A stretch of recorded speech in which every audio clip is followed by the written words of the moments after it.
Hello बच्चों, आज की क्लास में हम स्टार्ट करने वाले हैं 12th क्लास इकोनॉमिक्स के अंदर भारतीय अर्थव्यवस्था के विकास का एक नया चैप्टर जिसका नाम है रोजगार। रोजगार चैप्टर इस बुक के सबसे इजी चैप्टर्स में से एक चैप्टर है, लेकिन हाँ चैप्टर थोड़ा सा लेंथी है, इसलिए वीडियो भी थोड़ी सी लंबी होने वाली है। आप बिना स्किप करे पूरी वीडियो को देखना। बोर्ड एग्जाम के अंदर कोई भी क्वेश्चन इसका आएगा, ईजिली अटेम्प्ट होगा। दूसरी बात यह है कि ये जो चैप्टर है दो पोर्शन के अंदर डिवाइड है, एक रोजगार और इसी चैप्टर के एंड में एक पोर्शन और है बेरोजगारी। तो हम आज की क्लास के अंदर रोजगार के साथ बेरोजगारी दोनों पार्ट हम इसका अच्छी तरीके से कवर करने वाले हैं। और बोर्ड एग्जाम के अंदर हमारा जो चैप्टर है वो 8 to 10 मार्क्स तक कैरी करता है। इससे आप समझ सकते हो कि चैप्टर कितना ज़्यादा इंपॉर्टेंट है। और सबसे बड़ी बात, बहुत ईजी है, तो आराम से हम इसका क्वेश्चन बोर्ड एग्जाम के अंदर अटेम्प्ट कर सकते हैं। तो चलिए हम लोग बिना टाइम खराब करें चैप्टर स्टार्ट कर रहे हैं। चैप्टर का नाम है रोजगार, और रोजगार चैप्टर में जो सबसे पहला टॉपिक हमें पढ़ना है वो हमें पढ़ना है मूल अवधारणा। मूल अवधारणा मतलब रोजगार से जुड़े हुए कुछ बेसिक टर्म्स को हमें समझना है, ठीक है। तो इससे हमें रोजगार का जो कंसेप्ट है वो अच्छी तरीके से समझ में आएगा। सबसे पहला इसमें जो पॉइंट है वो है हमारा सकल घरेलू उत्पाद, जिसे हम लोग जीडीपी कहते हैं। जीडीपी एक ऐसा इंस्ट्रूमेंट होता है, एक ऐसा इंडिकेटर होता है जो देश के विकास को नापने का काम करता है। और देश का जो विकास होता है वो आपको सीधे तौर पे पता है हमारे रोजगार से जुड़ा होता है। अगर देश का विकास तेजी से होता है तो आप बोला जाता है कि रोजगार भी देश के अंदर ज्यादा होगा। तो सबसे पहले हम समझते हैं कि ये जीडीपी का मतलब क्या होता है। किसी भी देश के अंदर एक वर्ष में जितनी भी वस्तु और सेवाओं का उत्पादन किया जाता है उसके बाजार मूल्य को हम लोग क्या कह देते हैं, जीडीपी कह देते हैं। और ऐसा बोला जाता है कि अगर देश के अंदर वस्तु और सेवाओं का उत्पादन तेज होगा तो देश के अंदर जीडीपी बढ़ेगा, और जीडीपी बढ़ेगा तो देश के अंदर रोजगार बढ़ेगा। कभी भी आपने देखा होगा जिन देशों की जीडीपी बहुत कम होती है वहां पर बेरोजगारी बहुत ज्यादा होती है। तो इसका मतलब यह है कि जीडीपी हमारे देश के रोजगार से प्रत्यक्ष संबंध रखता है। जिन देशों की जीडीपी तेजी से बढ़ती है वहां पर रोजगार के अवसर भी ज्यादा पैदा होते हैं, ठीक है। दूसरा हमने समझना है आर्थिक गतिविधियों का मतलब क्या होता है। आर्थिक गतिविधि वो सारी गतिविधियां होती हैं जो पैसों के लिए की जाती है। रोजगार हम तभी मानते हैं जब कोई काम पैसों के लिए किया जाता है। अगर कोई बंदा अब कोई किसी भी काम को सेल्फ सेटिस्फेक्शन के लिए कर रहा है, जिसमें उसको कोई अर्निंग नहीं हो रही, जिसमें उसको कोई पैसा नहीं मिल रहा, तो हम उसको रोजगार नहीं बोलते हैं, ठीक है। वो सभी काम जो पैसा कमाने के लिए किया जाता है उनको हम आर्थिक गतिविधियों की कैटेगरी के अंदर रखते हैं। तो एक व्यक्ति रोजगार तभी कहलाता है जब वो आर्थिक गतिविधियों के अंदर लगा होता है। और आर्थिक गतिविधि वो गतिविधि होती है जो देश के अंदर जीडीपी को बढ़ाने का काम करती है।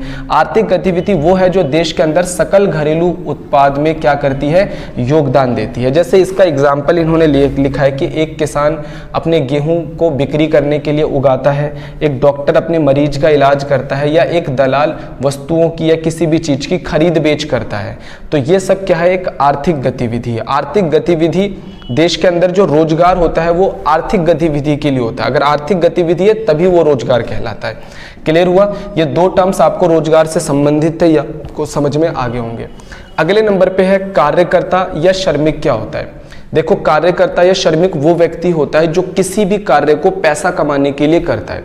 जैसे एक डॉक्टर मरीजों का इलाज करता है ताकि वो कुछ पैसा कमाए, वो कार्य करता है, ठीक है। एक टीचर बच्चों को पढ़ाता है ताकि वो कुछ पैसा कमाए, तो वो भी एक कार्य करता है। इवन एक रिक्शे वाला रिक्शा चलाता है ताकि वो कुछ पैसा कमाए, तो वो भी क्या है, कार्य करता है। एक फार्मर जो होता है, जो किसान होता है, वो किसानी करता है ताकि वो कुछ पैसा कमाए, तो वो भी क्या है, कार्य करता है। कार्यकर्ता हर वो व्यक्ति जो किसी आर्थिक गतिविधि में लगा हुआ है, चाहे वो किसी भी क्षमता के साथ लगा हुआ है, चाहे वो उच्च हो या निम्न हो, श्रमिक कहलाता है, कार्यकर्ता कहलाता है। अगर कोई व्यक्ति किसी भी आर्थिक गतिविधि मैंने आपको बताया था जो पैसों के लिए किया जाता है। कोई भी व्यक्ति पैसा कमाने के लिए वो किसी भी काम में लगा है, चाहे वो काम किसी भी निम्न स्तर का हो चाहे वो उच्च स्तर का हो। जैसे कोई व्यक्ति अगर बहुत ही छोटा काम, एक लेबर वर्क कर रहा है एक कंस्ट्रक्शन साइट पर, और एक व्यक्ति जो बहुत बड़ा डॉक्टर है, सर्जन है, दोनों ही श्रमिक हैं, दोनों ही कार्य करता है। उदाहरण दिया इन्होंने कि किसान, डॉक्टर, दलाल, मजदूर, ये सारे लोग क्या हैं, एक तरीके के कार्य करता है या श्रमिक है।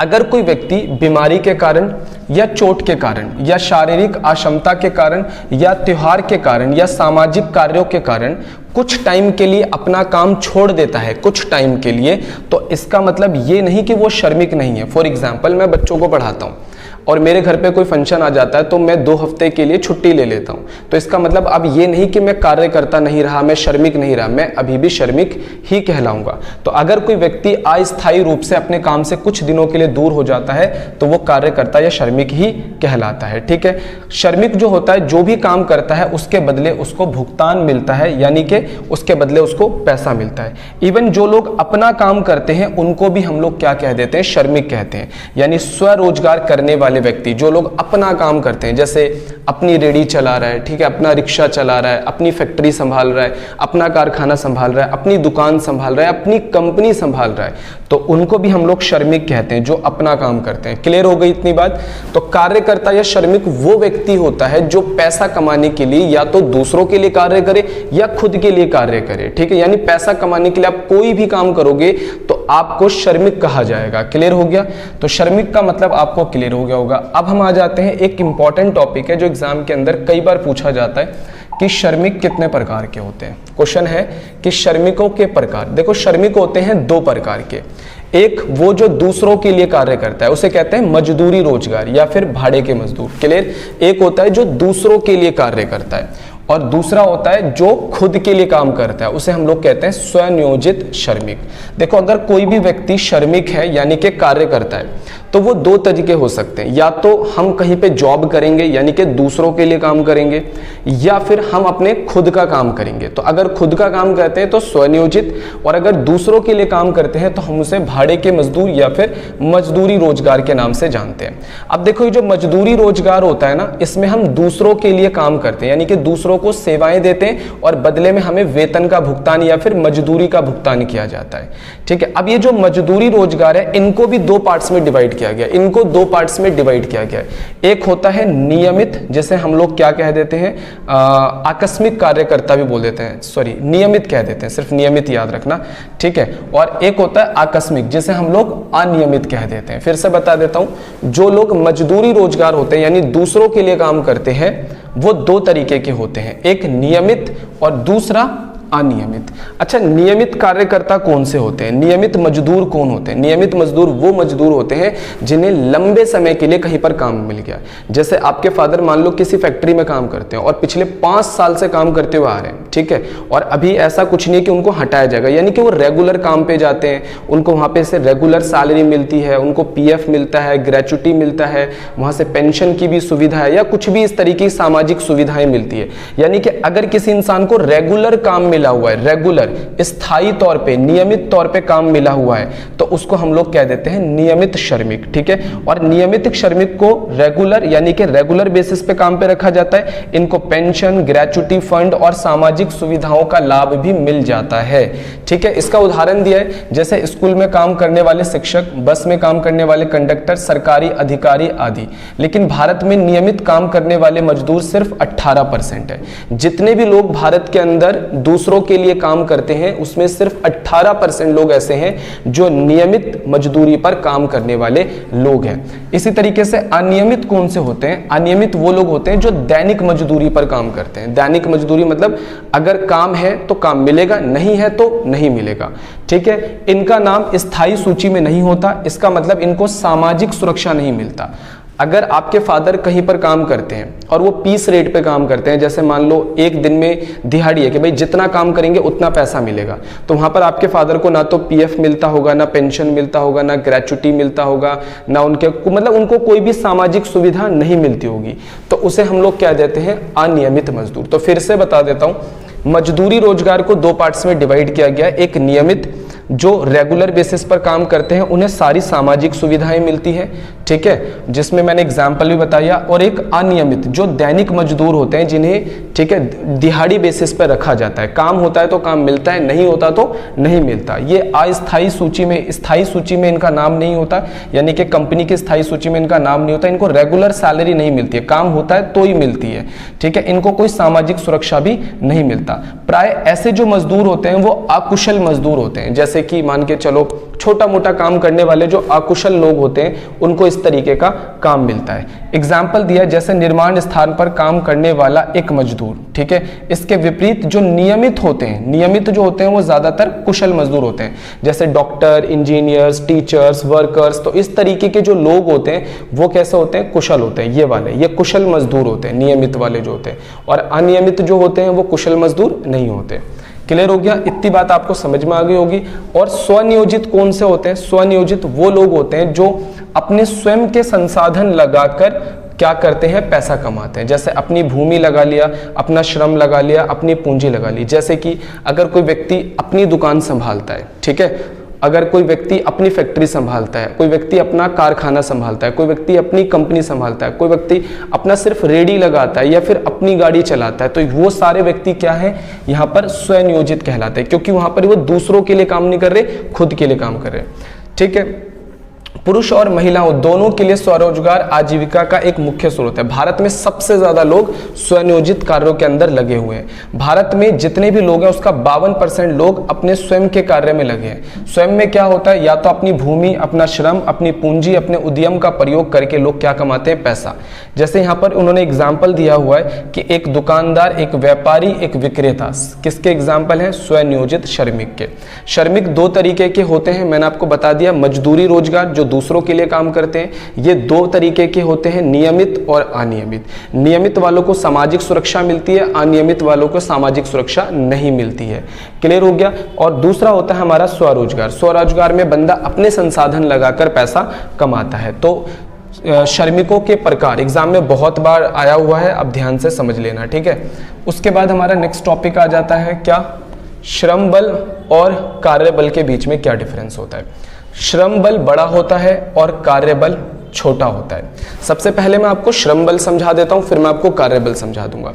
हमारे देश के अंदर वो सारे लोग जो 15 साल से ज्यादा और 60 साल से कम हैं, यानी कि 15 साल से 60 साल के बीच में है, वो सभी लोग जो 15 साल से ज्यादा और 60 साल के बीच में हैं, काम करना चाहते हैं और काम करने के योग्य हैं और काम करने के इच्छुक हैं, भले ही उनको काम मिला हुआ है या फिर काम नहीं मिला हुआ, वो सारे लोग श्रम बल के अंदर काउंट किए जाते हैं। फॉर एग्जाम्पल, आप सब लोग स्टूडेंट्स हो, आप स्टूडेंट्स हो तो आप ज्यादातर बच्चे 15 साल से ज्यादा, क्योंकि 12th क्लास में बच्चे 15 साल से ज्यादा होते हैं, आप 15 साल से ज्यादा हो और 60 साल से कम हो, ठीक है। आप काम करने के योग्य हो, लेकिन आप अभी काम करने के इच्छुक नहीं हो, क्योंकि अभी आपको कोई जॉब मिलेगी तो आप पढ़ाई करोगे, आप जॉब के लिए इनकार कर दोगे, भाई अभी हमें जॉब नहीं करना, अभी काम नहीं करना, अभी हमारी पढ़ाई चल रही है, तो आप अभी श्रम बल में नहीं आओगे। श्रम बल में फिर से समझाता हूं कौन आएंगे। श्रम बल में वो लोग आएंगे जो 15 से ज्यादा, 60 से कम है, जो काम करने के योग्य हैं। मान लो कि शारीरिक रूप से आप सही हो, काम करने के योग्य हैं, काम करने के इच्छुक हैं, भले ही उनको काम मिला हुआ है चाहे नहीं मिला हुआ, यानी वो काम करना चाहते हैं, तो वो श्रम बल के अंदर काउंट किए जाते हैं। क्लियर हो गई बात? श्रम बल का मतलब क्या होता है? इसमें वो सभी लोग हैं जो काम कर रहे हैं, यदि काम नहीं कर रहा तो काम की तलाश में, यानी काम करना चाहते हैं और काम के लिए उपलब्ध है, यानी कि इच्छुक है काम करने के लिए। मजदूरी दर से इसका कोई संबंध नहीं, चाहे मजदूरी कम मिल रही हो चाहे ज्यादा मिल रही हो। इनमें उन लोगों को शामिल किया जाता है जिनकी आयु 15 से 60 साल के बीच है। अब देखो, श्रम बल में किनको शामिल नहीं किया जाता? जो 15 साल से कम है उनको नहीं, जो 60 साल से ज्यादा है उनको भी नहीं, जो शारीरिक रूप से असक्षम है जैसे विकलांग व्यक्ति वगैरह, तो वो काम करना भी चाहे तो नहीं कर सकते। अच्छा, वो सभी लोग जो काम करने के इच्छुक नहीं है, जैसे कि आप लोग अभी काम करने के इच्छुक नहीं हो, क्योंकि आप अभी जॉब मिलेगी भी तो आप नहीं करोगे, क्योंकि अभी आपकी स्कूल लाइफ चल रही है, अभी आपको पढ़ाई करनी है। क्लियर हो गया श्रम बल क्या होता है? अब आ जाते हैं हम लोग कार्यबल का मतलब क्या होता है। देखो, श्रम बल का एक भाग है कार्यबल, श्रम बल का छोटा भाग है कार्यबल। श्रम बल में सभी लोग आते हैं, 15 से 60 साल की उम्र के सभी लोग जो काम कर भी रहे हैं और जो काम नहीं भी कर रहे हैं लेकिन काम करना चाहते हैं, ठीक है। लेकिन कार्यबल में हम श्रम बल के उन्हीं लोगों को शामिल करते हैं जिनको काम मिला हुआ है, जो काम कर रहे हैं। क्लियर? अब जैसे मैं यहां पर आपको समझाता हूं कार्यबल में क्या आता है। कार्यबल में, श्रम बल में सारे आते हैं जो काम कर रहे हैं, जो काम नहीं कर रहे हैं पर काम करना चाहते हैं, ठीक है। श्रम बल में से अगर हम उन व्यक्तियों की संख्या को कम कर दें जो काम नहीं कर रहे हैं, ठीक है, किंतु काम करने के इच्छुक हैं, तो हमारा आ जाता है कार्यबल। सिंपल कार्यबल का मतलब क्या होता है? कार्यबल का मतलब एक ऐसी जनसंख्या, श्रम बल की एक ऐसी जनसंख्या जिनको काम मिला हुआ है प्रेजेंट में, उनको हम लोग कहते हैं कार्यबल। देखो श्रम बल में क्या आता है, श्रम बल में कार्यबल, जो काम कर रहे हैं वो भी, और जो बेरोजगार है यानी काम करना चाहते हैं पर काम नहीं मिला वो भी, यानी इच्छुक हैं ये लोग, ठीक है, दोनों आ जाता है। लेकिन जब कार्यबल की हम बात करते हैं तो इसके अंदर उन बेरोजगार व्यक्तियों की संख्या को हटा दिया जाता है, ठीक है। श्रम बल में से बेरोजगार व्यक्तियों की संख्या हटा दो, आपका कार्यबल आ जाएगा। क्लियर हुआ। कार्यबल में वे सभी लोग शामिल हैं जो किसी विशेष समय पर कार्यरत हैं, यानी इन्हें काम मिला हुआ है। उन लोगों को शामिल नहीं किया जाता जो काम करने के इच्छुक हैं परंतु काम नहीं कर रहे हैं। क्लियर हो गई बात, इतनी बात आपको समझ में आती होगी। उसके बाद आ जाते हैं हम लोग रोजगार या बेरोजगारी की दरें, ठीक है। सबसे पहले रोजगार का मतलब क्या होता है। रोजगार एक ऐसी स्थिति होती है जिसमें कोई व्यक्ति काम करने में कैसा होता है, सक्षम होता है, ठीक है। यानी रोजगार एक ऐसी स्थिति है जिसमें कोई व्यक्ति काम करना चाहता है, काम करने के योग्य है और उसे काम मिला हुआ है, यानी वो पैसा कमा रहा है, अपनी आजीविका कमा रहा है, तो ऐसी स्थिति को आप रोजगार कहते हो, ठीक है। उसके बाद रोजगार दो तरीके का होता है, मजदूरी रोजगार और स्वरोजगार। या तो बंदा दूसरों के लिए काम करेगा या स्वयं के लिए करेगा। अब आते हैं बेरोजगारी की दर। बेरोजगारी की दर कैसे निकालते हैं, देखो अगर आपको बेरोजगारी की दर निकालना है, ये पता लगाना है कि भारत में बेरोजगारी कितनी है, ठीक है। तो सबसे पहले भारत में जितने लोग बेरोजगार हैं, बेरोजगार की संख्या, मान लो भारत में अभी 10 करोड़ लोग बेरोजगार है, तो मैंने 10 करोड़ ऊपर रखा। उसके बाद श्रम बल की आकार, श्रम बल का आकार मतलब जितने टोटल लोग हैं जो काम करने के लिए तैयार हैं, टोटल लोग कितने हैं। मैं मान लेता हूं कि भारत के अंदर टोटल लोग हैं 20 करोड़, ठीक है, जो काम जिनको मिला हुआ है और जिन इनमें सारे आ गए, जो काम मिला हुआ है, जिनको काम नहीं मिला हुआ, टोटल आ गया, और इनटू कर देंगे 100, तो ये कितना आ जाएगा 50%। ये हो गया बेरोजगारी की दर। तो बेरोजगारी की दर निकालने का फॉर्मूला याद रखना, बेरोजगार व्यक्तियों की संख्या अपॉन में आ जाएगा श्रम बल और इनटू में हम क्या कर देंगे 100। तो ये फॉर्मूला यहाँ पे लिखा है, बेरोजगार व्यक्तियों की संख्या बटे में श्रम बल की संख्या और गुणा में 100, ठीक है। तो एक नंबर का ये क्वेश्चन एग्जाम में मैंने बहुत बार देखा हुआ है। उसके बाद एक क्वेश्चन आ जाता है यहाँ पर, छोटे छोटे से क्वेश्चन है काफी सारे। रोजगार में लोगों की भागीदारी, सहभागिता दर या भारत में कार्यबल का आकार। एक होता है सहभागिता दर, ठीक है। अब ये सहभागिता दर का मतलब क्या होता है, ऐसे बोला जाता है कि जिस देश का सहभागिता दर जितना ज्यादा होगा उस देश की स्थिति उतनी ही ज्यादा अच्छी होगी।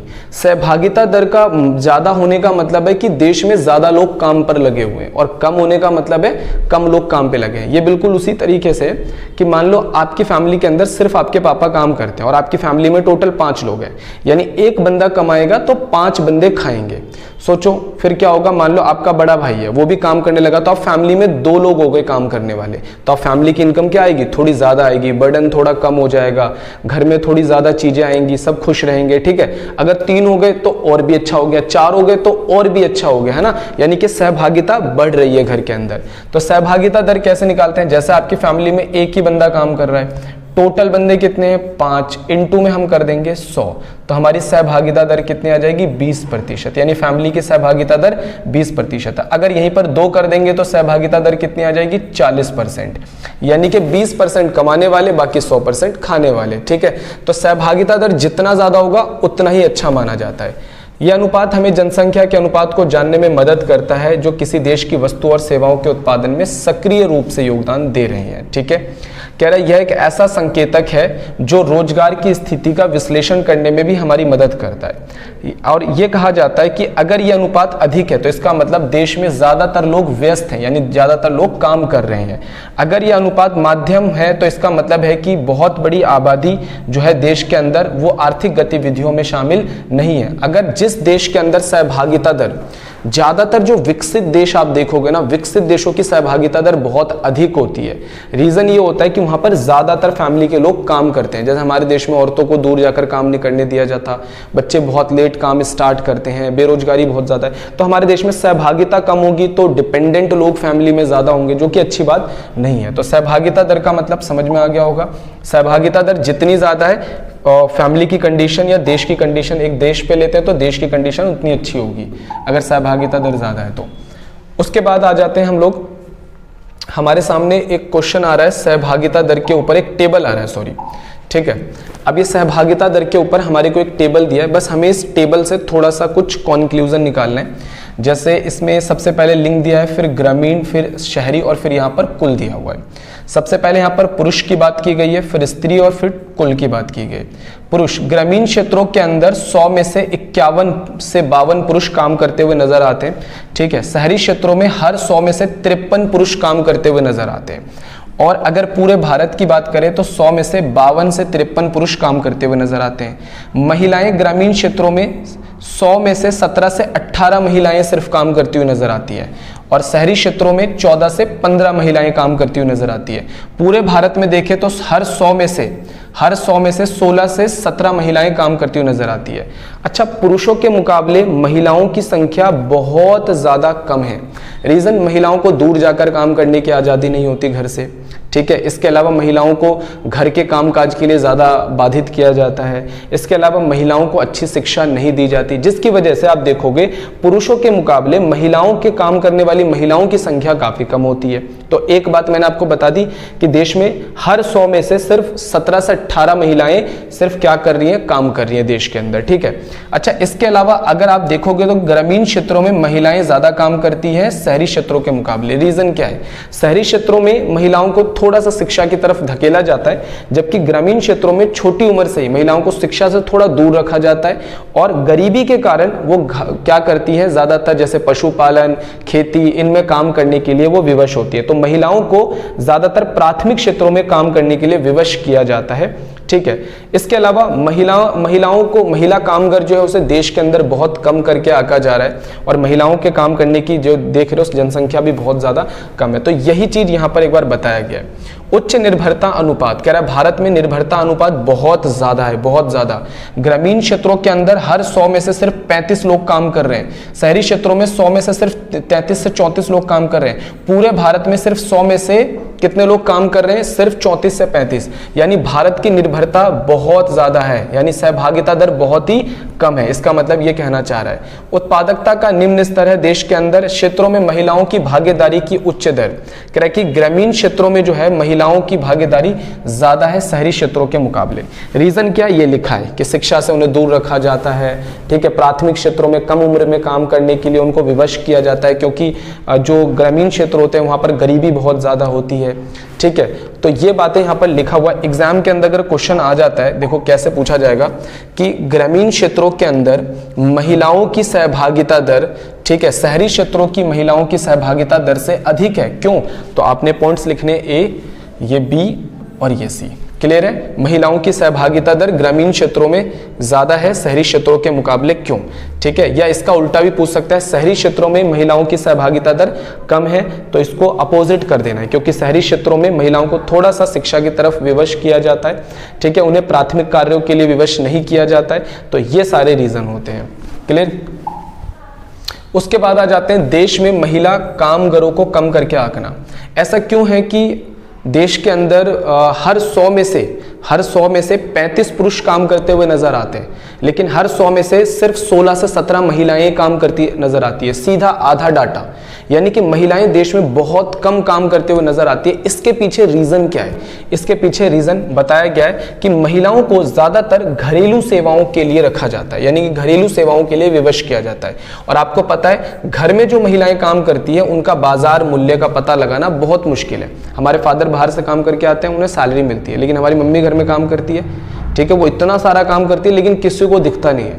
लेकिन हम क्यों? क्योंकि वो कोई सैलरी के रूप में नहीं ला रही। अगर वही काम वो बाहर जाकर करें तो उनको बहुत पैसे मिलेंगे, उनको अच्छी सैलरी मिलेगी। क्योंकि घर में काम कर रही है तो हम उनकी वैल्यू नहीं करते हैं। ठीक है, क्योंकि उनके काम का कोई बाजार मूल्य पता नहीं लगता है, लगाना मुश्किल है, तो हम उनकी वैल्यू नहीं करते हैं। ठीक है, ग्रामीण क्षेत्रों में पारिवारिक खेतों और शहरी क्षेत्रों में पारिवारिक व्यवसाय सेवाएं प्रदान करने वाली महिलाएं अक्सर श्रमिक के रूप में नहीं माना जाता है। ज्यादातर फैमिली बिजनेस के अंदर महिलाएं काम करती हैं। घरों के अंदर अगर फैक्ट्रियां उसमें काम कर रही हैं हम, ठीक है, फैमिली बिजनेस में लगी हुई हैं, खेतों में जाकर काम कर रही हैं, लेकिन उनके इस काम को हम पैसों के अंदर कन्वर्ट नहीं करते, सैलरी में कन्वर्ट नहीं करते। तो आज भी भारत के अंदर बहुत सारी महिलाएं हैं जिन्हें या तो काम से दूर रखा जाता है, या फिर वो अगर काम कर रही हैं तो हम उनके काम को सराहना नहीं देते हैं। इसलिए भारत के अंदर महिला कामगारों को कम करके आंका जा रहा है। एग्जाम के लिए बहुत इंपॉर्टेंट क्वेश्चन है। तो भाई मैंने जो अभी आपको टॉपिक पढ़ाया है वो सहभागिता दर के ऊपर पढ़ाया है। भारत की सहभागिता दर बहुत कम है। ओवरऑल पुरुष के अंदर 100 में से सिर्फ 35 पुरुष काम करते हुए नजर आते हैं, और महिलाएं 100 में से सिर्फ 17 से 18 महिलाएं सिर्फ देश में काम करती हुई नजर आती हैं। महिलाओं की सहभागिता दर बहुत ज्यादा कम है। रीजन मैंने आपको बता दिया क्या है। पुरुषों की सहभागिता दर भी इतनी ज्यादा नहीं है। ग्रामीण क्षेत्रों की सहभागिता दर महिलाओं की ज्यादा है, उसके पीछे भी रीजन बताया, और शहरी क्षेत्रों में कम है, उसके बारे में बताया। महिलाओं कामगारों को हमारे देश में बहुत कम करके आंका जाता है, यानी महिलाओं की सेवाओं को, महिलाओं के कार्य को सराहा नहीं जाता। इसके पीछे क्या रीजन है वो भी मैंने आपको बता दिया। तो सहभागिता दर पे कोई भी क्वेश्चन आ जाए आपका छूटना नहीं चाहिए, बढ़िया तरीके से उसको पढ़ लेना। मेरे हिसाब से काफी इंपॉर्टेंट टॉपिक था, एग्जाम में कई बार लग जाता है। तो चलिए अब हम स्टार्ट कर रहे हैं। लिंग के आधार पर श्रमिकों का वितरण भारत में किस तरीके से किया गया। लिंग के आधार पर मतलब समझेंगे, पुरुष कितने कितने कहां लगे हैं और स्त्रियां कहां पे लगी है। सबसे पहले स्वनियोजित पुरुष 52% और स्त्रियां 52%। भारत के अंदर चाहे पुरुष हो चाहे स्त्रियां हो, सबसे ज्यादा लोग अपने कार्यों में लगे हैं स्वनियोजित 52%। उसके बाद नियमित कर्मचारी में पुरुष ज्यादा हैं 24% और महिलाएं कम हैं। रीजन क्या है, पुरुषों के पास थोड़ी सी शिक्षा ज्यादा होती है और जो बल का कार्य है, ताकत का काम है, वो पुरुष ज्यादा कर पाते हैं। तो जिस वजह से फैक्ट्री, कारखाने और कंपनियों में इनको थोड़ा सा ज्यादा एडवांटेज मिलता है और स्त्रियों को कम मिलता है। अब आते हैं हम लोग भाड़े के मजदूर। भाड़े के मजदूर में स्त्रियां ज्यादा हैं, ठीक है, और पुरुष कम है, जो कि अच्छी बात नहीं है। यानी कि इसका मतलब यह है स्त्रियों को परमानेंट काम नहीं मिलता। इसके पीछे बहुत सारे रीजन है। कम शिक्षा होना, लिंग भेद होना, ठीक है, घर से कार्य जाकर बाहर ज्यादा दूर जाकर कार्य करने की आजादी ना होना, जिसकी वजह से इन्हें मन मुताबिक काम नहीं मिलता। इसलिए इन्हें गरीबी के कारण, रूरल एरिया में खासकर गरीबी के कारण, इन्हें दैनिक मजदूरी पर छोटा मोटा कार्य करना पड़ता है, जबकि पुरुषों के साथ ये थोड़ा सा कम है। क्लियर हुआ? तो अगर आप इसे पढ़ोगे तो आपको ये चीज क्लियर हो जाएगी जो मैंने आपको समझाई है, ठीक है। उसके बाद आ जाते हैं हम लोग, अगला टॉपिक यहां पर बताया गया व्यवसाय का ढांचा अथवा उद्योग। व्यवसाय का ढांचा अथवा उद्योग। अब इसमें क्या बताया गया, व्यावसायिक ढांचा अथवा उद्योग के द्वारा कार्यबल का वितरण। अब उद्योग के अनुसार हम लोग कार्यबल का वितरण समझ लेते हैं। जैसे भारत में प्राथमिक क्षेत्र में कितने लगे हैं, द्वितीयक में और तृतीयक में, ठीक है। प्राथमिक क्षेत्र का मतलब क्या होता है, जो जितनी भी प्राकृतिक चीजें होती हैं, जैसे खेती बाड़ी हो गया, पशुपालन हो गया, बागवानी हो गया, या फिर खनन का काम हो गया, ये सारे प्राथमिक क्षेत्रों में आते हैं। द्वितीयक क्षेत्रों में जैसे फैक्ट्री, कारखाना, ये सारी चीजें आ जाती हैं। और तृतीयक क्षेत्रों के अंदर जो सेवा क्षेत्र होते हैं, जैसे कि यातायात हो गया, बैंकिंग हो गया, संचार हो गया, तो ये सारे तृतीयक क्षेत्रों में आ जाते हैं, ठीक है। तो तृतीयक, द्वितीयक और प्राथमिक देखते हैं भारत में कहां कहां पर कितने कितने लोग लगे हुए हैं। सबसे ज्यादा लोग आज भी भारत के अंदर 44.6% लोग प्राथमिक क्षेत्रों में काम करते हैं। पशुपालन, बागवानी, ठीक है, कृषि, इन सब चीजों में लगे। आजादी के समय डाटा 72% था, तो काफी कम हो गया है, ठीक है। रीजन ये कि भारत में उद्योग और सेवा क्षेत्र बना, जिसकी वजह से प्राथमिक क्षेत्र के लोग धीरे धीरे यहां पर शिफ्ट हो गए। उसके बाद द्वितीयक क्षेत्र में भारत में 24.4% लोग हैं जो इस चीज को, भारत में आज भी अगर आप विकसित देशों को देखोगे ना, विकसित देशों को, तो यहां पे लोग सबसे कम लगे होते हैं और यहां ज्यादा लगे होते हैं, उसके बाद फिर यहां होते हैं। लेकिन भारत में औद्योगिक क्षेत्र में आज भी डेवलपमेंट की जरूरत है। आज भी भारत में फैक्ट्री और कारखाना कम है, ठीक है। और भारत को चाहिए कि अपने द्वितीयक क्षेत्र को थोड़ा और डेवलप्ड करे, ठीक है। भारत में सेवा क्षेत्रों में 31% लोग, आजादी के बाद सबसे ज्यादा तेजी से ग्रो हुआ है सेवा क्षेत्र। रीजन है भारत में बढ़ती हुई कंपनियां, फैक्ट्रियां और कारखाने, जिनमें आसानी से लोगों को रोजगार मिल रहा है। सेवा क्षेत्र भारत का बहुत तेजी से बढ़ रहा है, जिसकी वजह से यहां पर बढ़ने वाले लोगों की संख्या भी, रोजगार पाने वाले लोगों की संख्या भी बढ़ गई है। क्लियर हो गया? तो इसका अवलोकन यहां पर लिखा हुआ है, एक बार आप इसको पढ़ लेंगे। उसके बाद आ जाता है हमारा विभिन्न क्षेत्रों में ग्रामीण शहरी कार्यबल का वितरण। क्वेश्चन क्या आ जाता है, विभिन्न क्षेत्रों में ग्रामीण शहरी कार्यबल का वितरण। अब हम समझ लेते हैं इसको थोड़ा ग्रामीण और शहरी क्षेत्र के हिसाब से। ग्रामीण कार्यबल, शहरी कार्यबल, कितने प्राथमिक, द्वितीयक और तृतीयक में लगे हैं। सबसे पहले गांव वगैरह की बात करते हैं। सबसे ज्यादा लोग खेती बाड़ी वगैरह में लगे हुए हैं, ठीक है, ग्रामीण क्षेत्रों में, जबकि शहरी क्षेत्रों में बहुत कम है। आपको पता है कि शहरी क्षेत्रों के अंदर पशुपालन, ठीक है, कृषि, बागवानी, ये सारी चीज़ें बहुत कम होती है, तो इसलिए यहाँ पर लोगों की संख्या काफ़ी कम है, आप देख सकते हो। और गांव में सब चीज़ें ज़्यादा होती है, तो यहाँ पे लोगों की संख्या काफ़ी ज़्यादा है। उसके बाद हम अगर द्वितीयक क्षेत्र पे आते हैं, तो द्वितीयक क्षेत्र में अगर आप देखोगे शहरी क्षेत्र में ज़्यादा है और ग्रामीण क्षेत्रों में कम है। रीज़न क्या है? शहरी क्षेत्रों के अंदर फैक्ट्रियाँ, कारखाने वगैरह जो होते हैं वो ज़्यादा होते हैं और ग्रामीण क्षेत्रों में कम होते हैं। शहरी क्षेत्रों में सेवा क्षेत्र बहुत ज़्यादा है और ग्रामीण क्षेत्रों में कम है। रीज़न है कि ज़्यादातर बैंक अगर आप देखोगे, इंश्योरेंस कंपनियां देखोगे, मल्टीनेशनल कंपनियां बड़ी बड़ी देखोगे, तो ये सब आपको शहरी क्षेत्रों में मिलेगा, ग्रामीण क्षेत्रों में कम मिलेगा। तो आपको मैंने डिफरेंस समझा दिया है, तो यही चीज यहां पर लिखा है। अब एग्जाम में ना इनके क्वेश्चंस कैसे आते हैं, इस तरह के जो क्वेश्चन होते हैं, इसमें वो आपको डाटा दे देता है और ये चीज आपसे पूछता है, अवलोकन आपसे पूछता है। तो अगर आपको डाटा पता है और डाटा में थोड़ा सा आपको लिखना आता है कि मतलब मैं इसमें क्या लिख सकता हूं, इससे क्या कंक्लूजन निकल रहा है, मतलब ये डाटा क्या बता रहा है, तो बस आपको यही चीज एग्जाम के अंदर करना होता है, ठीक है। तो ऐसे क्वेश्चंस कई सारे आते हैं जिसमें डाटा गिवन होता है और आपको उसका कुछ कंक्लूजन आपसे पूछा जाता है, नीचे कुछ क्वेश्चंस पूछे जाते हैं, तो बस आपको अपने हिसाब से फिर आंसर करना होता है। तो आपको इसे पहचानना आना चाहिए कि इसमें क्या रिजल्ट निकल रहा है, तो यही चीज मैं आपको समझा रहा हूं। उसके बाद क्वेश्चन आ जाता है विभिन्न क्षेत्रों में, क्वेश्चन है विभिन्न क्षेत्रों में स्त्री और पुरुष कार्यबल को समझाया गया है। विभिन्न क्षेत्रों में पुरुष स्त्री कार्यबल। अब जरा हम समझते हैं कि पुरुष और स्त्री कितने प्राथमिक, द्वितीयक और तृतीयक में लगे हैं। सबसे पहले हम समझते हैं प्राथमिक क्षेत्रों में पुरुष लगे हुए 40.7% और स्त्रियां लगी है 57.1%। अब इसके पीछे रीजन समझो। जैसे पुरुष होते हैं ना, वो घर से ज्यादा दूर जाकर कार्य कर सकते हैं, पुरुषों को शिक्षा भी ज्यादा मिल जाती है, ठीक है, और ये बल का कार्य भी ज्यादा कर सकते हैं। तो फैक्ट्रियों में, सेवा क्षेत्रों में दूर जाकर कार्य करने के बाद अच्छी शिक्षा लेकर बाहर जाकर कार्य करने में इनको आसानी हो जाती है, जबकि महिलाओं को शिक्षा थोड़ी कम मिलती है, घर से दूर जाकर कार्य करने की आजादी कम होती है, जिसकी वजह से ये अपने आसपास के ही किसी कृषि, पशुपालन, इन सब चीजों में ही रह जाती है। तो कुल मिलाकर प्राथमिक क्षेत्र में काम करने वाली महिलाएं ज्यादा होती है और महिलाएं ज्यादा होती है और पुरुष थोड़े कम होते हैं। क्लियर? अब आ जाते हैं हम लोग द्वितीयक क्षेत्र में। द्वितीयक क्षेत्र में आप साफ साफ देख सकते हो कि पुरुषों की संख्या ज्यादा और महिलाओं की कम। रीजन, जो पुरुष होते हैं, क्योंकि द्वितीयक क्षेत्र में फैक्ट्री, कारखाने, ये सारी चीजें आ जाती हैं, उद्योग, तो इनमें थोड़ा कार्य जो होता है, बल का कार्य होता है, तो पुरुष कर पाते हैं और महिलाएं थोड़ा सा कम कर पाती है। तो इसलिए, और महिलाओं को फैक्ट्री, कारखाना आपको पता है ज्यादा पुरुष ही काम करते हैं वहां पर। और इस सेवा क्षेत्र में अगर बात करें तो यहां पर भी पुरुषों को ज्यादा मिलता है काम और यहां पर स्त्रियों को कम कार्य मिलता है। कुल मिलाकर महिलाएं प्राथमिक क्षेत्रों में ज्यादा क्यों हैं? इसका रीजन यह है, प्राथमिक क्षेत्रों में सबसे ज्यादा प्राथमिक क्षेत्र कहां पर है? ग्रामीण क्षेत्रों में।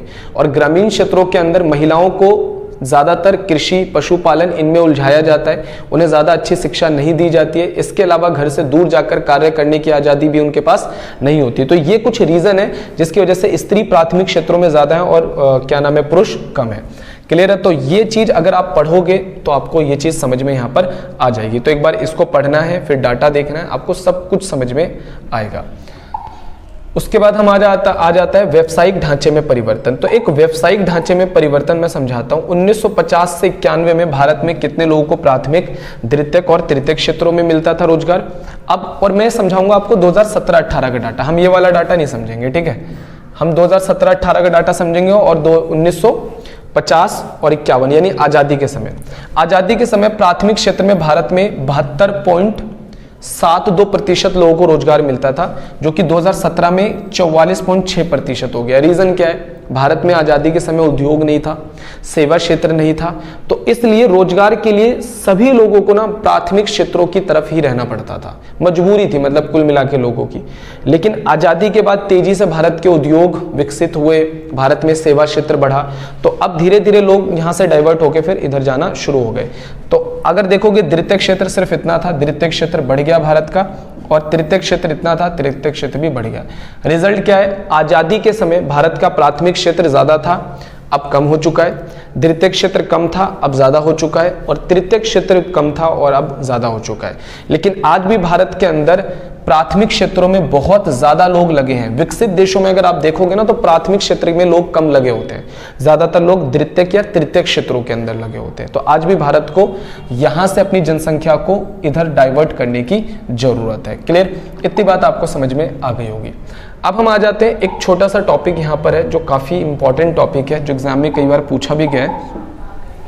टॉपिक का नाम है रोजगार या फिर विकास, रोजगार विकास या फिर नौकरी रहित संवर्धी, सॉरी बेरोजगार विकास या फिर नौकरी रहित संवर्धी। अब ये बेरोजगार विकास या फिर नौकरी रहित संवर्धी का मतलब क्या है?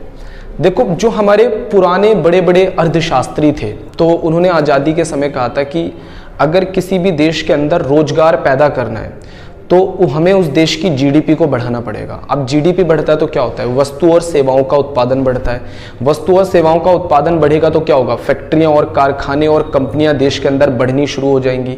उत्पादन का स्तर बढ़ेगा। उत्पादन का स्तर बढ़ेगा तो ज़्यादा लोगों की जरूरत पड़ेगी और देश में रोजगार बढ़ना शुरू हो जाएगा। ठीक है। अच्छा, पहले के अर्थशास्त्री ये भी कहते थे कि अगर देश के अंदर आपने तकनीक को अच्छा करा तो आपके देश का उत्पादन बढ़ेगा। तकनीक अच्छी हुई, उत्पादन बढ़ेगा, उत्पादन बढ़ेगा, लोगों को ज्यादा काम मिलेगा, देश में रोजगार बढ़ेगा। पहले के अर्थशास्त्री ये माना करते थे। लेकिन हाल ही में ना एक बहुत ही चेंज आ गया है हमारी अर्थव्यवस्था के अंदर। अर्थव्यवस्था के अंदर ऐसा हो रहा है कि अर्थव्यवस्था के ना जीडीपी है वो बहुत तेजी से बढ़ रही है। अर्थव्यवस्था के अंदर तकनीक बहुत तेजी से बढ़ रही है, लेकिन फिर भी लोगों को रोजगार नहीं मिल रहा। कुल मिलाकर बात यह है, देश का विकास, पहले देश का विकास होता था तो लोगों को रोजगार मिलता था। अब दिक्कत ये हो गई कि देश का विकास भी हो रहा है, देश की जीडीपी भी बढ़ रही है, देश का तकनीक भी अच्छा हो रहा है, लेकिन फिर भी लोगों को रोजगार नहीं मिल रहा।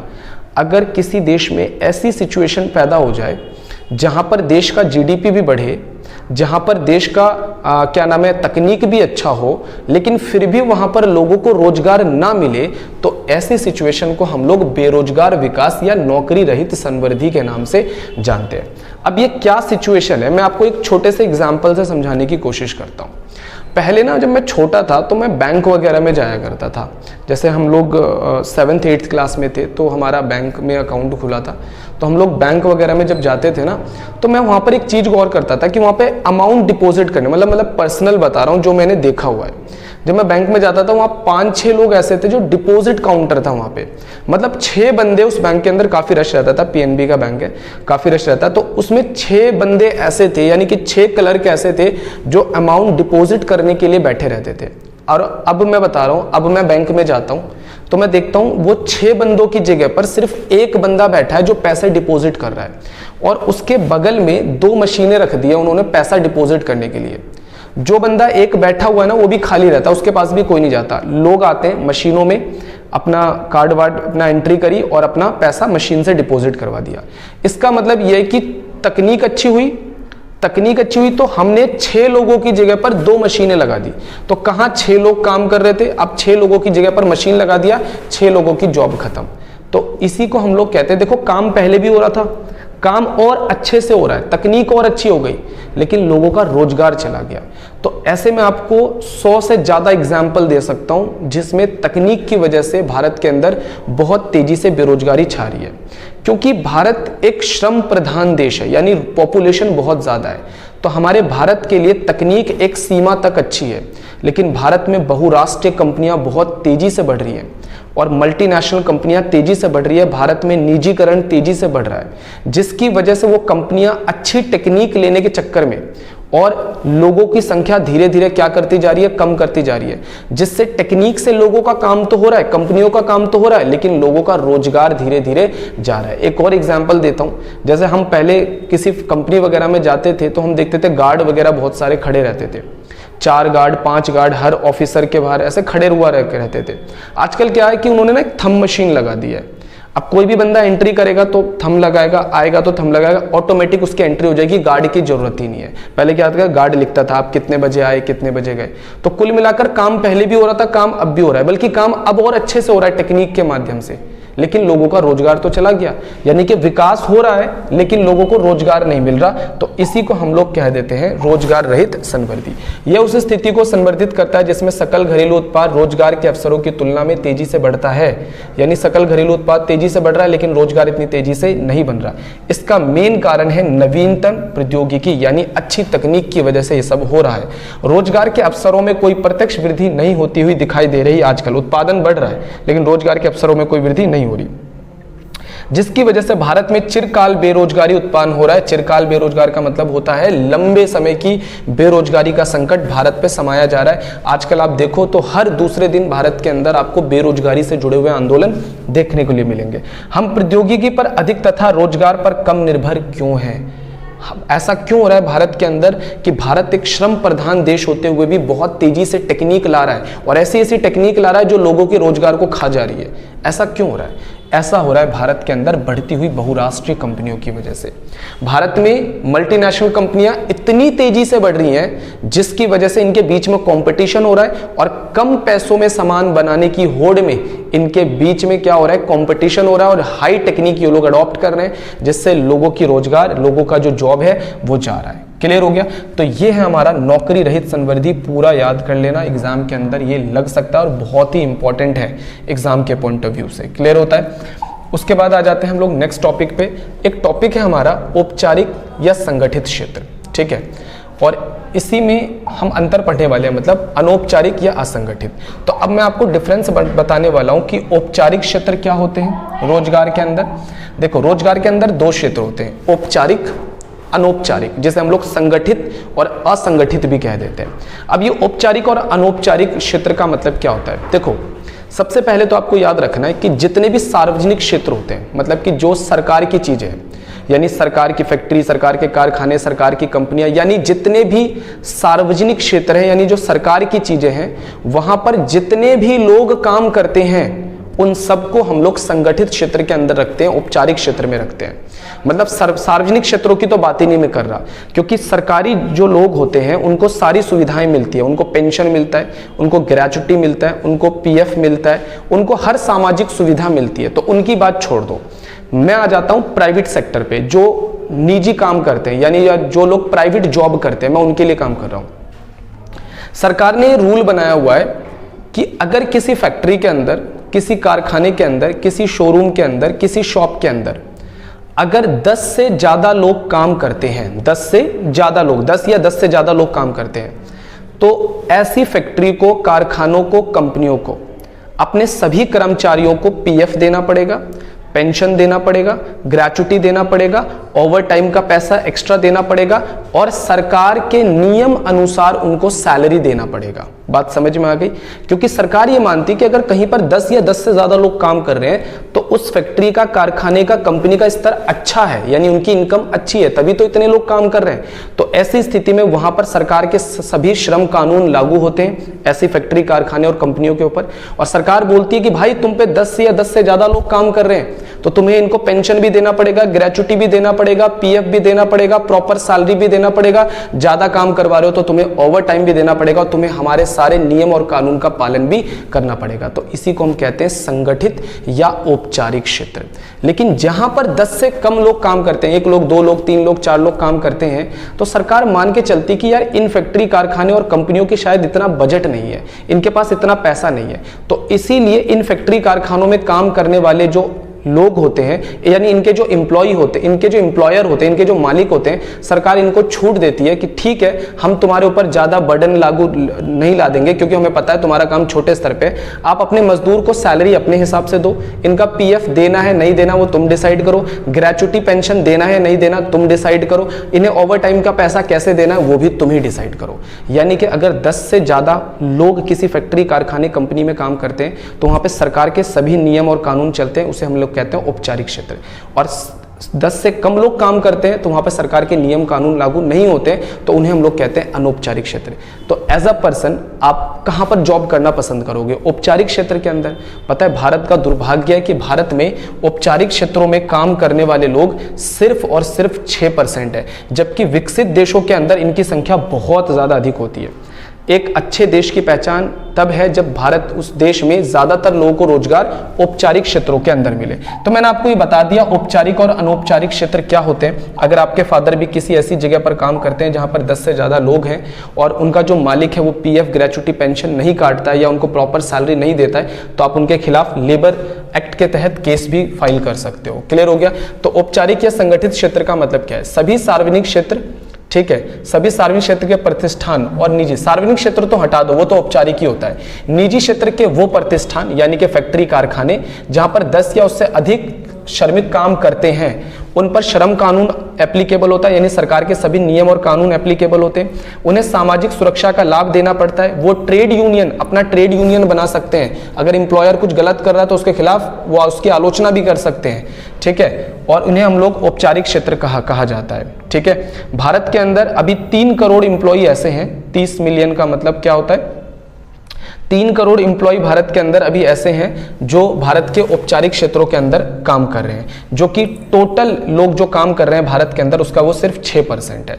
तो औपचारिक क्षेत्र में आपको सबसे जो इंपॉर्टेंट याद रखना है कि इन्हें सामाजिक सुरक्षा मिल जाता है। क्लियर हुआ यार? देखो सामाजिक सुरक्षा, बंदा ऐसी जगह काम कर रहा है जहां पर उसको पीएफ, ग्रेचुटी, पेंशन हर चीज मिल रहा है, तो अगर उसको कुछ हो भी जाता है तो उसकी फैमिली सिक्योर हो जाती है। इसीलिए औपचारिक क्षेत्रों में काम करना बहुत अच्छा होता है। इसीलिए तो तुमने देखा होगा लोग मल्टीनेशनल कंपनियों की तरफ क्यों भागते हैं। अगर कम सैलरी भी है, मान लो एक फैक्ट्री में भी जॉब मिल रही है, एक मल्टीनेशनल में, फैक्ट्री में ज्यादा सैलरी मिल रही है, तब भी बंदा मल्टीनेशनल को जो है सिलेक्ट करेगा। रीजन, वहां पर उसको सारी सामाजिक सुविधाएं मिलेंगी, जबकि फैक्ट्री में हो सकता है ये सारी चीजें उसको ना मिले। तो ये फायदा होता है बड़ी कंपनियों में काम करने। बंदा बोलता है ना बड़ी जगह काम करेंगे, वो यही रीजन होता है, पीएफ, ग्रेचुटी, पेंशन ये सब उसको मिलता है, ठीक है। इसके अंदर वो फैक्ट्रियां, कारखाने आते हैं जिसमें 10 से कम लोग काम करते हैं, इन्हें कोई सामाजिक सुरक्षा भी नहीं मिलता है, ठीक है।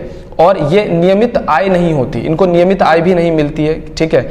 इसके अलावा ये ट्रेड यूनियन नहीं बना सकते, अपने ग्रुप नहीं बना सकते, इसलिए ये एम्प्लॉयर का विरोध भी नहीं कर पाते। इनकी सौदा शक्ति जो होती है वो थोड़ी सी कम होती है। इन पे सरकार के श्रम कानून भी लागू नहीं किए जाते हैं, ठीक है। इनकी तकनीक आमतौर पर पुरानी होती है, मैंने बोला ना इनका काम बहुत छोटे स्तर पर होता है। और भारत में 94% लोग इसी क्षेत्र के अंदर कार्य कर रहे हैं। तो अब आपको समझ में आ गया होगा अनौपचारिक क्षेत्र क्या है। इवन जो लोग अपनी रेडी चला रहे हैं, रिक्शा चला रहे हैं, या अपना छोटा मोटा काम कर रहे हैं, अपनी छोटी मोटी शॉप चला रहे हैं, वो भी अनौपचारिक क्षेत्रों के अंदर ही आते हैं। उनको कौन सा कोई पीएफ, ग्रेचुटी या पेंशन दे रहा है, तो वो भी किस में आ जाते हैं, अनौपचारिक क्षेत्रों के अंदर ही आ जाते हैं। क्लियर हो गया? बहुत इंपॉर्टेंट टॉपिक था, अनौपचारिक और औपचारिक क्षेत्र क्या होते हैं, आपको क्लियर होना चाहिए। उसके बाद अगला टॉपिक है हमारा बेरोजगारी। मैंने बोला था कि रोजगार के साथ एक पार्ट और हमारा इसमें जुड़ा हुआ है, बेरोजगारी। तो अब हम बेरोजगारी वाला स्टार्ट कर लेते हैं। देखो बेरोजगारी का मतलब क्या होता है भाई? बेरोजगारी एक ऐसी स्थिति है जिसमें बंदा काम करना चाह रहा है, ठीक है, बंदा काम करने के योग्य है, और बंदा बोलता है जो मार्केट में पैसा रेट चल रहा है उसी रेट पर मुझे कोई काम दे दो, पर उसको कोई काम नहीं मिल रहा, तो ऐसी स्थिति को आप बेरोजगारी बोलोगे, ठीक है। बेरोजगारी से अभिप्राय ऐसी स्थिति है जिसमें लोग जिन लोगों को काम नहीं मिलता और वो प्रचलित मजदूरी दर पर काम करने के इच्छुक हैं और काम करने के योग्य हैं। बंदा काम करने के योग्य है, इच्छुक है, पर उसे काम नहीं मिल रहा, वो बेरोजगारी है। बेरोजगारी के आंकड़ों के स्रोत, अगर आपको भारत में ये पता लगाना हो कि भारत में अभी बेरोजगारी का स्तर क्या है, तो मैं आपको 3 ऐसे स्रोत बता देता हूं जहां से आप बेरोजगारी पता लगा सकते हो भारत की, गूगल पे सर्च करके।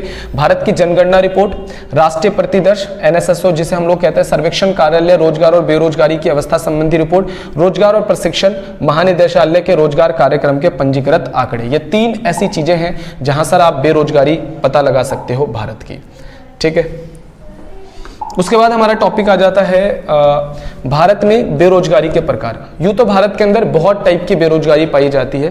भारत में ग्रामीण और शहरी क्षेत्रों के अंदर अलग अलग टाइप की बहुत सारी बेरोजगारी पाई जाती है, लेकिन आज हम 2 ऐसी बेरोजगारी के ऊपर बात करने वाले हैं जो भारत के अंदर बहुत बड़े लेवल पर ग्रामीण क्षेत्रों के अंदर पाई जाती है, और वही हमारे सिलेबस के अंदर है।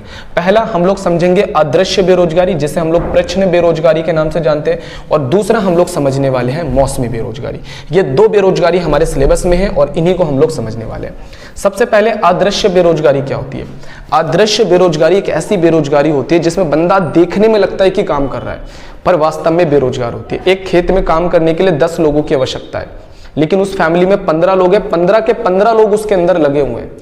तो अगर उसमें से 5 लोगों को हटा भी दिया जाए तो भी काम पर कोई फर्क नहीं पड़ेगा, क्योंकि वहां काम 10 लोगों का ही है। लेकिन क्योंकि वो 5 लोग भी बेरोजगार हैं, तो वो भी उनका हाथ बटाने के लिए, वो भी काम करने के लिए उसी में इंक्लूड हो जाते हैं। तो ऐसी बेरोजगारी को हम लोग अदृश्य बेरोजगारी कहते हैं। कह रहे हैं अदृश्य बेरोजगारी भाई एक ऐसी स्थिति हो जिसमें कार्य करने वाले जितने श्रमिक आवश्यकता होती है उससे अधिक श्रमिक काम पर लगे हुए होते हैं। कुछ श्रमिकों को अगर काम से हटा भी दिया जाए ना, तो कुल उत्पादन पर कोई कमी नहीं होगी, और ऐसा भारत के अंदर अक्सर ग्रामीण क्षेत्रों के कृषि क्षेत्रों में पाया जाता है। क्लियर? और भारत के नाक में दम दम कर रखा है अदृश्य बेरोजगारी ने, बहुत बड़े लेवल पे पाया जाता है। अच्छा, भारत के ग्रामीण क्षेत्रों के अंदर कृषि क्षेत्रों में सबसे ज्यादा अदृश्य बेरोजगारी पाई जाती है। इसके मुख्य कारण क्या है? भारत में संयुक्त परिवार प्रणाली के माध्यम से खेती किया जाता है। मतलब भाई पूरी फैमिली मिलकर ना एक साथ खेती बाड़ी करने लग जाती है। रीजन क्या है?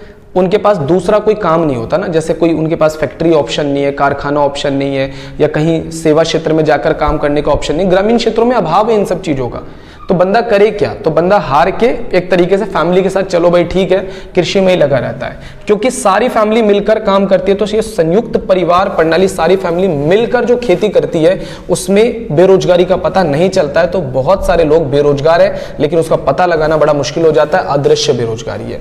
इसके अलावा जोतों का आकार बहुत ज्यादा कम है, यानी कि जमीनें कम है लेकिन लोग खेती करने वाले ज्यादा है। तो अगर अदृश्य बेरोजगारी को कम करना है तो एक तरीका तो ये हो सकता है कि कृषि के बाहर रोजगार पैदा किया जाए, ठीक है, ग्रामीण क्षेत्रों के अंदर, यानी पशुपालन को बढ़ाया जाए, बागवानी बढ़ाया जाए, मछली पालन को बढ़ाया जाए, इसके अलावा फैक्ट्रियां कारखाने खोले जाए, तो ये ऑप्शन बन सकता है। इसके अलावा या तो जो किसान है उनकी जोतों को बढ़ा दिया जाए, उनके पास जो जमीनें हैं उनको थोड़ा सा बढ़ाने की सरकार को कोशिश की जाए।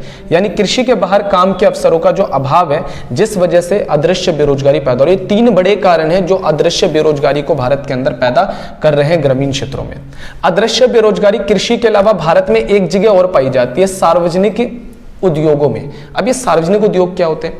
जितनी चीजें सरकार चला रही है ना उन्हें हम लोग सार्वजनिक उद्योग कहते हैं। जैसे सरकार जो स्कूल चला रही है, फैक्ट्रियां चला रही है, सरकार जो कंपनियां चला रही है, अक्सर आप सरकारी कंपनियों में देखोगे कि जरूरत से ज्यादा एम्प्लॉय, कई बार ऐसी जगह जहां पर काम ज्यादा है लेकिन एम्प्लॉय बहुत कम है, बर्डन है, और कई जगह ऐसे जहां पर काम बहुत कम है लेकिन एम्प्लॉय बहुत ज्यादा है। तो अगर आप सरकारी उद्योगों को देखोगे, सार्वजनिक उद्योगों को देखोगे तो आपको मिल जाएगा कि ऐसे सरकारी उद्यमों में, यानी जो सरकारी ऑफिस है, सरकारी ऑफिस है, दफ्तर है, आप अक्सर देखोगे वहां पर जितना काम होता है उससे ज्यादा लोग लगे होते हैं। यानी कि अदृश्य बेरोजगारी शहरी क्षेत्रों के अंदर सार्वजनिक उद्यमों में भी पाया जाता है। क्लियर? तो एक छोटा सा पॉइंट है, ये पढ़ना है आपने।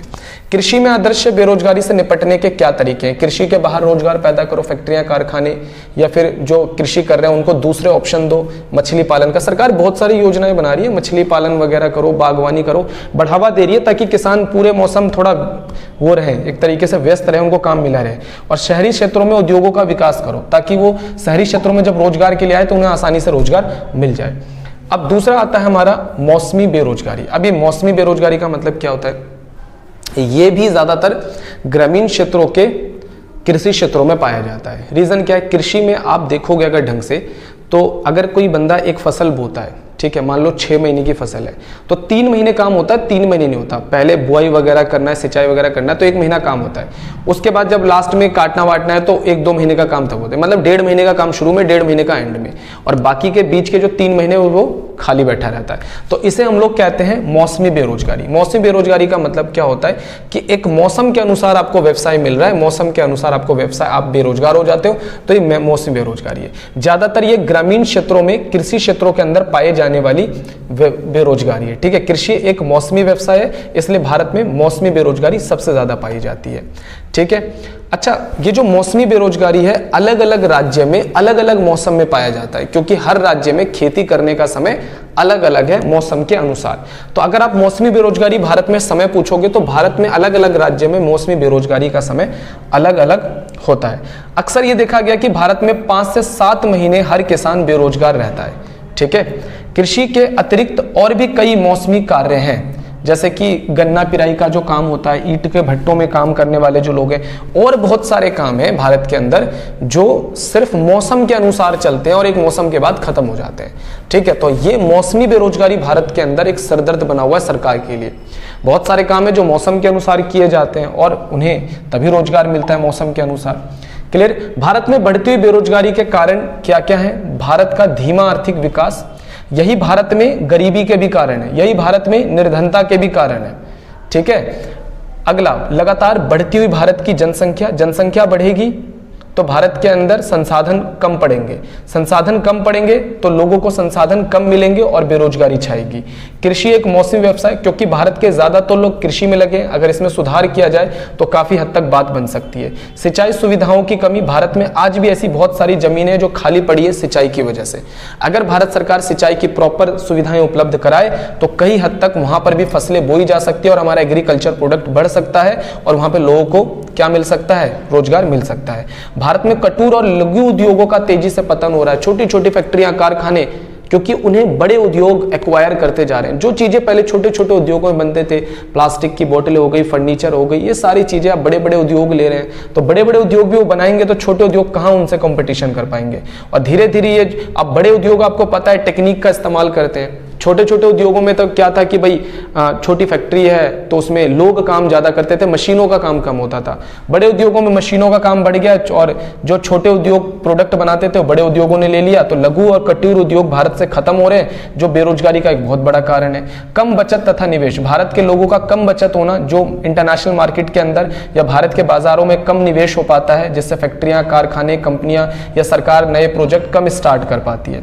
श्रमिकों की सीमित गतिशीलता, एक्चुअली में जहां पर श्रमिकों की जरूरत है, श्रमिक अपने सही जगह पर नहीं पहुंच पाते। जहां पर कई बार कहीं पर काम ज्यादा होता है लेकिन फिर भी श्रमिक वहां नहीं पहुंचते, जिससे बेरोजगारी आती है। तो कुल मिलाकर भारत सरकार एक अच्छा कम्युनिकेशन सिस्टम बिठाकर जो है या फिर अच्छा संसाधन पैदा करके ये बेरोजगारी जो है इनको दूर कर सकती है। ठीक है, तो ये बेरोजगारी के मुख्य कारण है जो मैंने आप लोगों को बता दिए भारत के अंदर। बच्चों, अगला टॉपिक है हमारा सरकार तथा रोजगार सृजन। अब क्वेश्चन यह आता है कि भारत के अंदर बेरोजगारी इतने बड़े चरम सीमा पर है, तो बेरोजगारी के लिए भारत सरकार क्या कर रही है, भारत सरकार क्या स्कीम्स बना रही है। तो ऐसी बहुत सारी योजनाएं हैं, बहुत सारी स्कीम्स हैं जो भारत सरकार ने बेरोजगारी को दूर करने के लिए बनाया। तो आइए जरा समझते हैं। बेसिकली बोला जाता है कि भारत के अंदर बेरोजगारी जो है वह निर्धनता की एक समस्या है। बेरोजगारी देश के अंदर गरीबी लेकर आती है, जिसकी वजह से बेरोजगार व्यक्ति अपनी मूलभूत सुविधाओं को भी पूरा नहीं कर सकता। ठीक है, इसके लिए भारत ने बहुत सारी नीति और कार्यक्रम अपनाए हैं। ठीक है, ताकि निर्धनता और बेरोजगारी को भारत सरकार दूर कर सके। इन्हीं के कुछ कदम मैं आपको बताता हूं, जैसे प्रधानमंत्री रोजगार योजना, ठीक है, स्वर्ण जयंती शहरी रोजगार योजना, ग्रामीण रोजगार सृजन कार्यक्रम, प्रधानमंत्री रोजगार सृजन योजना, स्वर्ण जयंती ग्राम स्वरोजगार योजना, ठीक है, राष्ट्रीय ग्रामीण आजीविका मिशन, राष्ट्रीय शहरी आजीविका मिशन, महात्मा गांधी राष्ट्रीय ग्रामीण रोजगार गारंटी अधिनियम। तो ये सारे वो योजनाएं हैं जो भारत सरकार ने बनाए हैं बेरोजगारी और निर्धनता को दूर करने के लिए। आप नेट पे सर्च करके इन योजनाओं को डिटेल में भी पढ़ सकते हो। इनमें एक सबसे इंपॉर्टेंट है राष्ट्रीय ग्रामीण रोजगार गारंटी अधिनियम, जिसका नाम आपने सुना होगा मनरेगा भी जैसे हम लोग कहते हैं। ये सबसे फेमस है रूरल एरिया के अंदर। ठीक है, इसके अंदर सरकार 100 दिनों का रोजगार, हर वो व्यक्ति जो बेरोजगार है वो मनरेगा के अंदर रजिस्टर्ड हो सकता है। और सरकार 100 दिनों का, सरकार अपने किसी भी प्रोजेक्ट पे, जैसे कहीं पे कुआं खोदा जा रहा है, कहीं पे दमकल लगाया जा रहा है, कहीं पे रोड बन रहा है, ब्रिज बन रहा है, तो सरकार अपनी तरफ से आपको 100 दिनों का रोजगार आपको अपनी तरफ से देगा। ठीक है, और वो भी मार्केट के जो सैलरी, मार्केट में जो वेजेस चल रहा है उसके ऊपर। ठीक है, तो मनरेगा सबसे पॉपुलर स्कीम है बेरोजगारी के अंदर या निर्धनता के अंदर, तो ये आप लोग याद कर सकते हो। फिर भी अगर 1991 के बाद देखा जाए तो भारत ने 3 बड़े सुधार किए थे, निजीकरण, वैश्वीकरण और उदारीकरण। उसके बाद भारत के अंदर बहुत बड़े लेवल पर लोगों को रोजगार उपलब्ध हुआ है। ठीक है, इसमें कोई डिनाई नहीं कर सकता है। उसके बाद आ जाते हैं कौशल भारत, भारत में बनाए स्टार्टअप्स, जिसका नाम आपने इंग्लिश में ज्यादा सुना होगा, skill India, make in India, startups. ये तीनों रिसेंट में स्टार्ट किए गए स्कीम्स हैं जिसमें भारत सरकार भारत के एंटरप्रेन्योर्स बढ़ाना चाहती है, भारत की फैक्ट्रियां बढ़ाना चाहती है, कारखाने बढ़ाना चाहती है, कंपनियां बढ़ाना चाहती है। कुल मिलाकर ये तीनों स्कीम अगर आप गौर से देखोगे तो ये नई चीजों की शुरुआत के लिए, फैक्ट्रियां, कारखाने, यानी कि लोग एंटरप्रेन्योर बने, लोग जो सामान भारत में बाहर से आता है मेक इन इंडिया में कहा जाता है कि जो सामान तुम बाहर से मंगवा रहे हो उसे अपने देश में ही उत्पादन करो। स्किल इंडिया कहता है कि स्किल्ड बढ़ाओ अपनी, ठीक है। इसके अलावा स्टार्टअप्स कहता है कि भारत सरकार, जो लोग नया बिजनेस करना चाहते हैं उसमें भारत सरकार तुम्हारी मदद करेगी। कुल मिलाकर अगर आप इन तीनों स्कीम्स को गौर से देखोगे तो ये डायरेक्टली और इनडायरेक्टली रोजगार से ही जुड़े हुए हैं कि रोजगार भारत सरकार बने। हालांकि इन तीनों स्कीम्स का अभी ज्यादा फायदा भारत को नहीं मिला है, लेकिन ये फायदे, ये जो स्कीम्स बनाए गए हैं ये लॉन्ग टर्म पर्पस के लिए बनाए गए हैं और उम्मीद की जा रही है कि आने वाले समय में ये तीनों ही स्टार्टअप्स जो है, ये मतलब ये तीनों ही जो स्कीम है वो भारत को जरूर फायदा पहुंचाएगा। रोजगार के अवसर उत्पन्न करने हेतु भारत सरकार ने हाल ही में अभियान प्रारंभ किए हैं। इन अभियानों ने अभी समवर्ती तथा विकास के मॉडलों का वास्तविक रूप धारण तो नहीं किया है, फिर भी यह आशा की जा सकती है कि एक बार इन योजनाओं ने क्रियाशील हो जाने पर भारतीय अर्थव्यवस्था में रोजगार के भरपूर अवसर उत्पन्न हो जाएंगे। क्लियर हो गया? तो बच्चों यहाँ पर ओवर हो जाता है हमारा ये चैप्टर भी। जिन बच्चों को वीडियो मेरी अच्छी लगी है भाई अपने दोस्तों के साथ जरूर शेयर करना और वीडियो देखकर ऐसे ही मत जाना, प्लीज़ सब्सक्राइब भी कर देना और वीडियो को लाइक भी कर देना। कोई भी दिक्कत हो आप मुझे कमेंट करके भी बता सकते हो। तो बच्चों मिलता हूँ आपको मैं अगली वीडियो के अंदर, जहाँ पर मैं आपको एक और नया चैप्टर स्टार्ट करवाऊँगा।